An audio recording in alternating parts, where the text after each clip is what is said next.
Masalan, bizda bitta fikr, loyiha bor. Bu ana o'sha hamma trafiklarga kameraga o'xshagan, kameradan kichikroq bo'lgan qurilmacha qo'yiladi ishlab chiqarib. Nega kamera emas desa, chunki ma'lumotni xavfsizligini himoya qilish uchun. Lekin biz qayerda mashina bor, qayerga ketyapti bilib turishimiz kerak. Buni bilgandan keyin mashinalar oqimini har bitta svetoforda nazorat qilinadigan bo'lsa va ular chumolilar kabi bir-biri bilan muloqot qila olsa, ana o'sha qurilmachalar kichkinacha.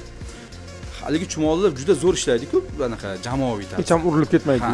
Xuddi shunaqa qilib turib, trafikka, ya'ni mashina trafikini yechib olsa bo'ladi. Undan ham yana ham oson qiladigan bo'lsak, shunchaki qayerda trafik borligini patrul xizmatlariga tezda xabar qilish kerak.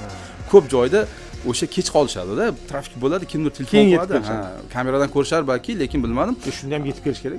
O'shani biz aytishimiz mumkin-da, mana bu yerda bo'lyapti deb turib. Yana ham yaxshiroq qilamiz desangiz, oldindan taxmin qilib qo'yish kerak. Mana har kun soat 8 da 7:30 da bunaqa bo'ladi, mana shu joyda bo'lish kerak. AI model oldindan prognoz berish mumkin. Mumkin. Bular oson yo'llari. Oson qilsa bo'ladigan. Faqat men boya aytganim, bu katta yechimda uni qadama-qadam ketiladi baribir.